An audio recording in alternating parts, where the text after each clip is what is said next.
For 20 years I swept their floors, arranged flowers in the sanctuary, prayed with grieving mothers, fed the hungry, packed Bibles into boxes no one else wanted to lift.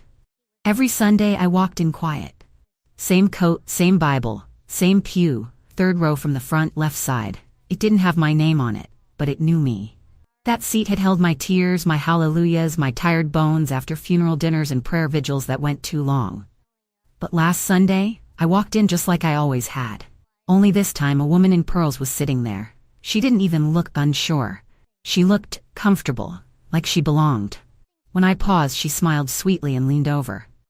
"They said I could sit here," she whispered. I looked to the usher I'd known for years. He just shrugged. No apology, no nod of respect. Just politics dressed up in perfume. And you know what? I didn't cry.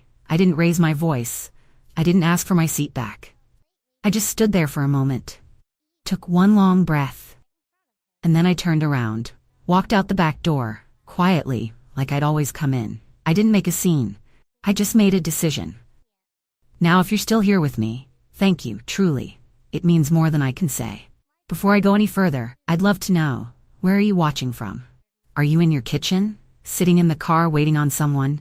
Maybe laying down, just needing to hear a voice that feels like yours? Well, I'm glad you pressed play. Because this story, it ain't just mine. It belongs to anybody who's ever given their time, their heart, their best years to a place or a people, and still ended up pushed to the side like they never mattered. Have you ever felt that? Like you were invisible in a room you helped build? Like your kindness was only valued as long as it stayed quiet? If you have, I want you to share that below. Leave a comment. Tell me about the job you gave your soul to, the family you sacrificed for, the church you never missed, only to be forgotten when someone richer, louder, or newer came along. This space here, this one we're in together right now, it's not for judgment. It's for truth, it's for healing. Because let me be clear, this story I'm telling, it's not about revenge. It's not about drama. It's about remembrance. Remembering who I was, remembering what I gave. And finally, remembering that I never needed applause to know I was worthy. So stay with me, baby. You're not alone here. And neither am I. I didn't always know that church would become my second home. But after my husband passed, I needed somewhere to go. Somewhere quiet. Somewhere that wouldn't expect me to smile when I didn't feel like smiling. That's when I found the little church on Cypress Hill. It wasn't much to look at back then. Peeling white paint on the outside. A front sign with faded letters that leaned a little to the left. The pews creaked when you sat down, and creaked even louder when you got up. But to me, it felt like shelter. Not from the rain, but from the silence that had filled my house. The first time I walked in, no one knew my name. And that was all right. I wasn't looking for attention. I was looking for peace. I found a seat near the front, third row on the left. It just felt right. Not too close, not too far. Close enough to hear the pastor without needing the microphone. I didn't join the choir, but I'd stay after rehearsals and help wipe down chairs. I wasn't in any ministry group, but I'd set up flowers every Saturday evening, real ones if I could afford it, plastic when I couldn't. I didn't carry a title, but I carried everything else. Boxes of hymnals, bags of rice for the food pantry, trays of chicken salad for bereaved families. I held the hands of mothers who buried their sons. I prayed in the hallway with teenagers who felt too ashamed to go inside. And when the offering tray came around, I gave. Quietly. Always anonymously. I didn't want recognition. I just wanted to help. And week after week, year after year, that third pew on the left was waiting for me.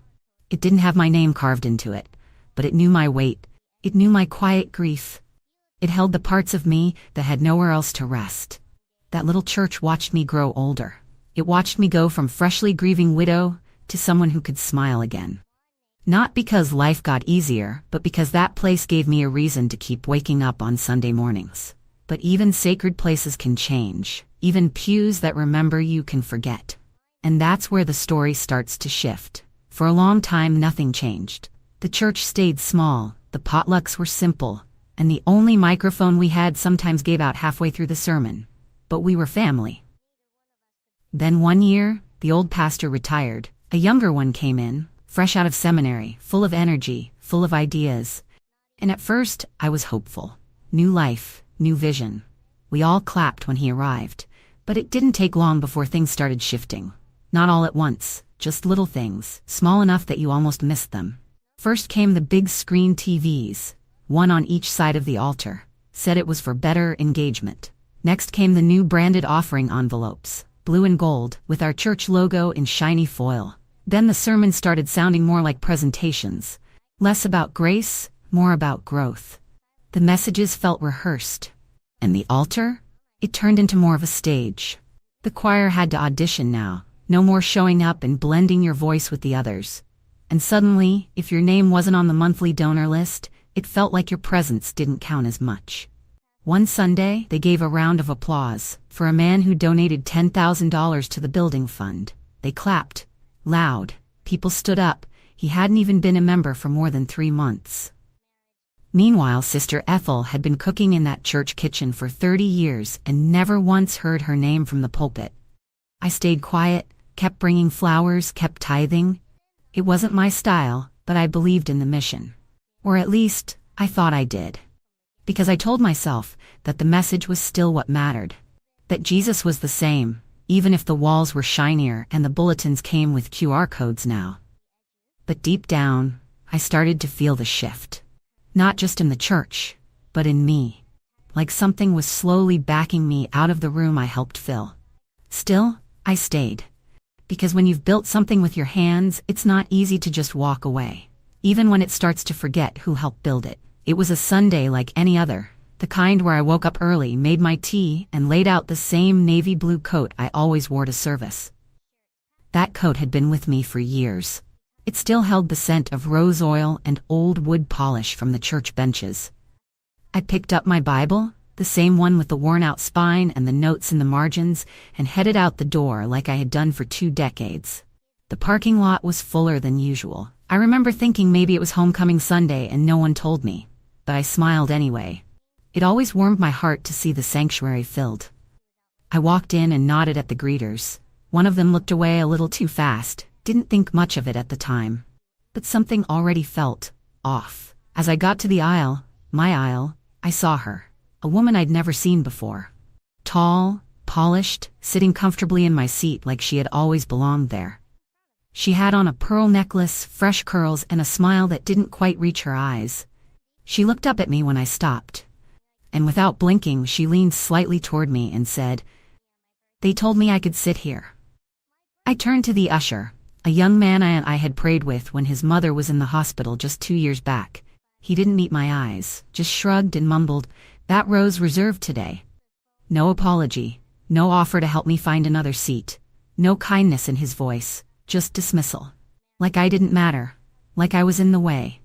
I stood there for a moment, hoping someone would say something. Hoping someone would remember, but no one did. So I stepped back. I walked quietly toward the back of the church and leaned against the wall near the exit. The choir sang, the preacher preached, hands clapped, amens echoed. But I didn't feel any of it. I stood for the whole service, but not in worship, in quiet grief, because I realized, right then and there, that space, my space, was no longer mine. Not even in spirit. And I knew something I'd been trying not to admit for a long time. They had already replaced me, they just hadn't told me yet. When I got home that Sunday, I didn't take off my coat right away. I just sat on the edge of my bed, Bible still in my hand, trying to understand what had just happened. It wasn't just about a seat. It was about everything that seat stood for. Years of service, years of presence, years of sacrifice that nobody seemed to remember anymore. After a while, I got up, walked over to the tall wooden dresser in the corner of my room, opened the bottom drawer, the one nobody else ever touches. And there it was. 20 years of quiet giving, neatly kept in old manila envelopes, donation slips with faded ink, receipts from the church office with my initials written in the corner, handwritten thank you notes from pastors who'd come and gone, even a few photos from youth trips I helped fund anonymously. One letter stood out. It was from Pastor Marvin, 4 pastors ago. He had written, "Sister Clarice, your faithfulness has helped build this place." I read it twice, folded it back up, then I said out loud, "Funny how buildings forget their foundation." They forgot, but I didn't. I remembered every funeral meal I prepared, even when my own fridge was half empty. Every Saturday, I skipped rest to clean the church bathrooms before Sunday service. Every time I handed in an extra envelope and told them, put this where it's needed most. That drawer didn't just hold records, it held proof. Proof that I was there, that I gave, that I mattered. So I pulled out a fresh folder from my filing box, labeled it in black pen, Church Records Clarice W., and I started putting everything in it, one by one. Not out of spite, not to prove a point, but because sometimes, when the world tries to erase you, you need to remind yourself that you were never invisible. It wasn't about revenge, it was about clarity, about finally seeing things for what they were. And honoring what they used to be. That folder, it became my peace. Because whether they clapped for me or not, I knew exactly what I had given. The next morning, I woke up before the sun. Didn't sleep much the night before anyway. I kept thinking about that woman in pearls, smiling from my seat, and the usher's shrug, like I was just another old face in the crowd. But even with all that hurt sitting heavy in my chest, I wasn't angry. I was just done. I got dressed slow, pulled my coat on like I always did, picked up the folder I had spent hours putting together the night before. It wasn't heavy in weight, but it carried years of memories, effort, and truth. I didn't bring a note, didn't prepare a speech. I wasn't going there to argue. I drove down the same road I'd taken every Sunday for years. Past the same little grocery store, the same stoplight, the same bakery with the cinnamon rolls I used to bring to church events. When I pulled into the church parking lot, it was nearly empty. Just the secretary's little blue car out front. That was good. I didn't want an audience. I walked in through the side door. The hallway still smelled like lemon cleaner and old hymn books. Everything looked the same, but it didn't feel the same. I made my way to the office. The door was open, and the secretary looked up from her computer. She smiled, a little unsure, like she didn't know what to say. I didn't make her guess. I walked in, gently placed the folder on the edge of her desk, and nodded once. She looked down at it, then back at me. I could see the question forming in her eyes, but I just turned and walked out. No goodbyes, no questions, no scene, just paper. They wanted records. I gave them records, just not the kind they expected. Not numbers on a spreadsheet, not totals for tax season, but time, service, history, faith, proof that while their attention was on stage lights and sound systems, I was still behind the scenes holding things together. And now, I was letting go. That folder? It wasn't just for them, it was for me. A full stop, a quiet ending. Not out of bitterness, but out of knowing I had given enough. Sometimes leaving doesn't need a speech, just the sound of your shoes walking away. After I dropped off that folder, I didn't go back. Not the next Sunday, not the one after that. I stayed home, sat by the window, listened to the birds instead of a sermon. And for the first time in 20 years, my Sunday felt quiet, but not empty. At first, I thought maybe they wouldn't even notice I was gone. After all, it had been a long time since anyone really looked my way when I walked in. But it didn't take long before the quiet started to echo louder than any goodbye. A few weeks passed. Then I started hearing little things from folks in the neighborhood. The youth retreat got canceled. No one said why, but I already knew. The building fund hit a wall. The big renovation they had planned, postponed. One Sunday, the lights flickered during service. They said it was an electrical issue. But I think something deeper had gone dim. Whispers started going around. Where's Sister Clarice? Has anyone checked on her? I thought she was just out sick, some folks called. I didn't answer. One or two even stopped by. I watched them from the window, quiet as a breeze. They knocked, waited, then walked away. I wasn't being rude. I was just done explaining myself to people who only remembered me when the program started falling apart. My absence spoke louder than any speech I could have given. I didn't go to that church for recognition. But now that I was gone, they realized just how much I was holding together. The meals that showed up without being asked, the anonymous envelopes that kept ministries afloat, the prayers whispered in hallways, the hands that reached out before the microphone did. They had gotten used to the blessings, but forgotten the person behind them. And that's the thing about people like me, quiet givers, steady hands. You don't always notice when we're there, but you always notice when we're gone. So no, I didn't answer the door, because I didn't need to. My absence did all the talking. Weeks passed, and the church kept going on without me. New bulletins, new faces, new programs. But from what I heard, the heart of the place felt a little off. I still didn't answer the phone. Still didn't open the door. But one afternoon I sat down at my kitchen table, pulled out a pen, and started writing. Not to the pastor. He'd already shown me what I meant to him. Not to the board either. Names I barely knew but who always sat at the front. No, I wrote to the youth leader. Her name was Alicia. She was young, still learning, but she had a real heart. We used to talk after service when the teens would hang around too long. I saw her trying. She reminded me of myself when I was younger, always showing up, always serving behind the scenes. So I wrote her the truth, in simple words. No bitterness, no guilt, just honesty. I told her I didn't leave because someone took my seat. I left because I was tired of being treated like I didn't matter. I needed to be seen as more than a wallet and a warm seat, I wrote. I needed to be seen as a person. I reminded her that for 20 years I gave my time, my care, and my heart to that church, not for praise, not for a plaque, but because I believed in community. I believed in love that didn't need a spotlight. And then I wrote the part I knew would sit with her. I left because I deserved to. And I stayed gone because I finally knew my worth. That's what it really came down to. It wasn't about the money. It wasn't about the seat. It was about finally realizing that no matter how much I gave, it would never be enough for people who only valued appearances. I told her to keep leading the youth with grace, to see the quiet helpers, to never forget the ones who show up early and stay late, who may not speak loud, but hold the whole place together. I folded the letter gently, slid it into an envelope, and dropped it in the mailbox the next morning. No return address, no signature beyond my first name. I didn't want a reply. I just wanted someone in that building to understand, because sometimes a letter can say what a voice can't.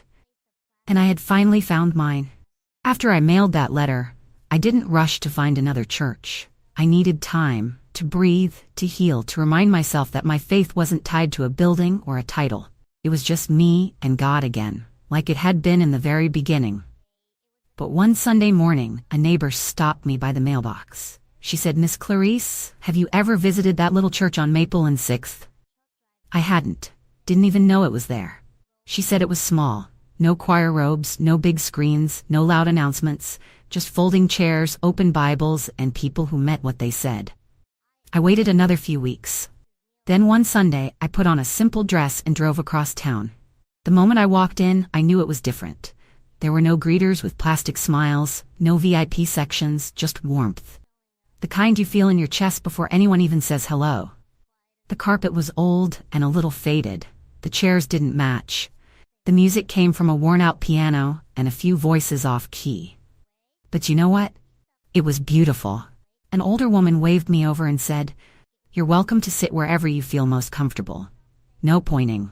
No asking if I was on the guest list. Just an open seat and a kind heart. Another lady hugged me before I could even introduce myself. She didn't know my name. She just saw someone walking in alone and made sure I didn't feel alone. No one asked what I used to do. No one asked how much I gave. They just prayed with me, sat beside me, and that was enough. Now I sit in the back row. Not out of shame, but because I choose to. It's quiet back there, and in that stillness I feel closer to God than I ever did in a gold-plated pew with my name taped to it. In that small church, nobody claps for tithes. Nobody takes pictures during service, but people look you in the eye. They listen. They remember you. Not because you gave money, but because you gave time. I found peace in a place that didn't need polish, a place where humility still has a home, and I'm not sure if they know my story. Maybe one day I'll tell it, but for now, I just sit in the back and worship in peace. It had been a few months since I started going to the new church. The little one across town, with mismatched chairs and warm hearts. My Sundays felt lighter. I stopped waking up with that knot in my chest, wondering if I'd be seen or forgotten. Then one afternoon I heard a knock at my door. Not a soft knock, the kind that waits patiently. This one was firm, like someone trying to be polite but carrying purpose. I looked through the curtain. And there he was. My old pastor. He was standing there with his shoulders slightly hunched, holding a small gift bag in one hand and what looked like a church flyer in the other. I didn't open the door right away. I just stood there for a moment, watching him. Part of me wanted to pretend I wasn't home, but I figured if he had come all the way to my house, he must have had something to say. So I opened the door slowly. Didn't smile, didn't frown, just opened it. "Clarice," he said. "It's good to see you." I nodded. Didn't invite him in, just waited. He said they'd noticed I'd been gone, said a few folks had asked about me, said they missed my spirit, my presence. I listened. Didn't say a word, just let the wind do the talking.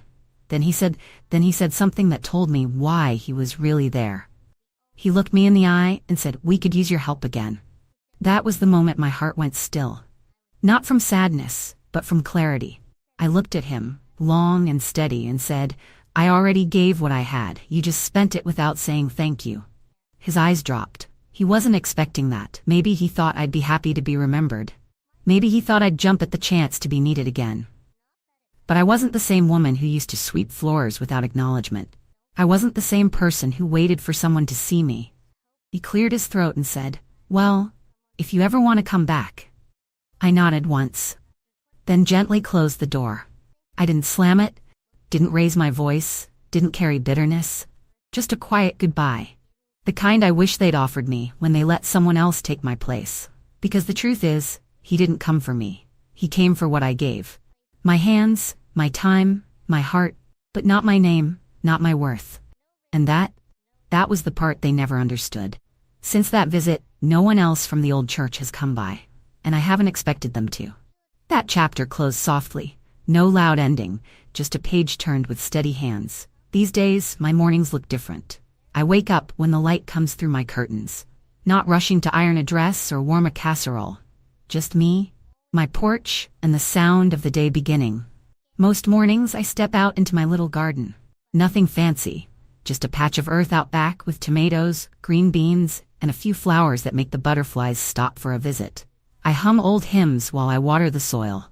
Songs I used to sing in the choir before microphones and staging lights took over. Now I sing them to the wind. No one claps, no one watches, and somehow it feels more holy than it ever did on a stage. Sometimes I talk to God while I pull weeds. Other times I just listen. To the birds, to the wind in the trees, to the quiet voice inside me that I used to hush so often. Because now I understand something I didn't back then. Peace isn't a place. It's not found in a pew or a program or a title. Peace is a knowing. And I know now I was never small. All those years I thought I had to stay silent to be accepted. All that time I believed love meant working yourself empty. I was already enough. I just needed to remember. A few weeks ago, the girl next door started joining me in the garden. Her name's Lila, young, full of questions, still figuring out who she wants to be. She helps me trim the hedges, asks about the flowers, and talks about things that weigh on her chest. I don't have all the answers, but I listen. I offer her what I once needed: quiet encouragement and a safe place to be herself. Sometimes I see parts of my younger self in her. That same hunger to be seen, that same worry about doing enough to feel worthy. I told her the truth. You don't have to prove your value to anyone. You already have it, just as you are. And when she smiles, I know that some seeds take a while to bloom. But they do bloom. No, I'm not angry, not bitter. I'm just free. Free from the need to be praised. Free from the pressure to be perfect. Free to be at peace in a garden built with my own two hands. So now, I end most of my evenings the same way I begin my mornings. Out on the porch. A cup of tea in my hand, my garden just beyond the steps. The air still, the sky soft, and me, no longer rushing, no longer reaching for anyone's approval. I look back sometimes, not to reopen old wounds, but to remind myself of how far I've come. They took my seat. They replaced my presence. They acted like I had disappeared, but I didn't disappear. I simply moved forward. And if you're listening right now, if you've ever been pushed out of a room you helped build, if you've ever watched someone else be handed something you poured your heart into, I want you to hear me. Don't wait for them to invite you back. Build your own porch, your own peace, your own place where your voice matters. Because the truth is, they may never apologize. They may never notice what they lost when you left. But that doesn't mean you weren't valuable. It doesn't mean you were replaceable. And it sure doesn't mean you were invisible. My name was never engraved on that pew, but heaven knew I sat there. And that's enough for me. So if this story sounds even a little like yours, if your hands built something that forgot you, tell your story in the comments below, not for sympathy, but for healing. Let someone else know they're not alone. And if you're still holding back your truth, don't. There's space for it here. Subscribe to Granny Stories, because this porch light, it stays on. For folks like us.